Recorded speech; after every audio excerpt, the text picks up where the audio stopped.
For those of you who wanted some extra examples for difference quotients, we're just going to give you a quick video here with 2 more examples, okay? And here's one of them. Notice that I switched it out. It doesn't have to be any specific letter. It could be just about anything you want. Delta x is also a common variable that we'll use for that limit.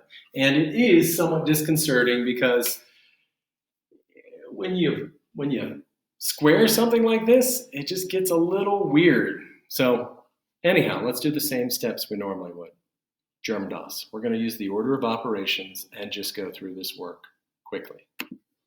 I take the exponent. Notice here's the weird bit. X and delta x are 2 different variables. Even though they look very similar, x is different from delta x. Next step, I'm multiplying through by 3, or distributing. I'll subtract, or in this case, distribute the negative sign. And then I'm going to take a moment and find things that subtract out, like the 10s and the 3x squareds. When I've actually subtracted it out, I don't have much left. I've simplified this. Now I need to divide out. What common term do you see everywhere? What's the one thing I'm going to have to take out of this before I can plug 0 in? I need to divide the top and bottom by delta x. Please note that for the second term here, only one of the delta x's will divide out, so there will still be 1 left.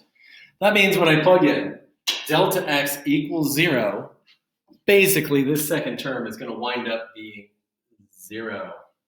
Okay, so folks, we'll talk about what this actually means, but your limit is complete. And it's okay if your limit is not just a numerical value. There might be a variable in there. Now, we don't want there to be a delta x in there because that equals 0. We know what 0 would be. We wouldn't write it out.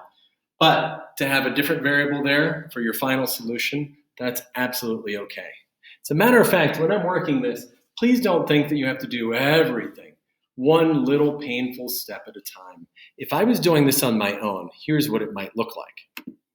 This all depends on your comfort level.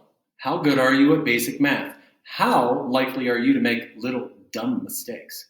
Some people are brilliant, but they have a hard time writing out the steps without making a little mistake. So you might want to show your work, or maybe you do it in your head.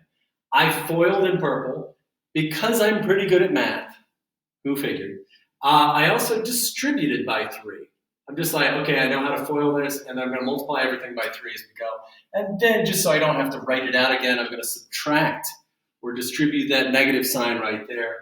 I'm not going to write a separate step to subtract these out. I'm just going to say, wow, I can see that those subtract out. And now I'm looking at just this portion.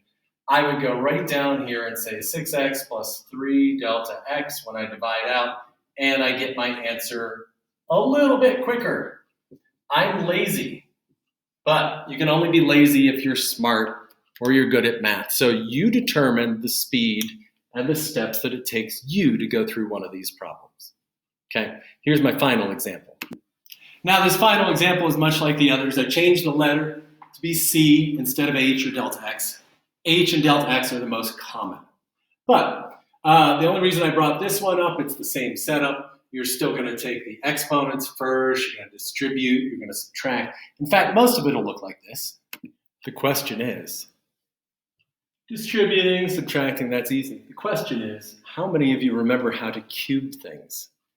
Foiling is great, except I hate the word foil, and really I just use it because so many people are familiar with it. But, you know, when I'm taking something to the second power, a binomial, 2 terms, that's easy. We've done that a bazillion times.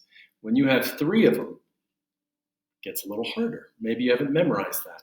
So here's 2 ways to do it.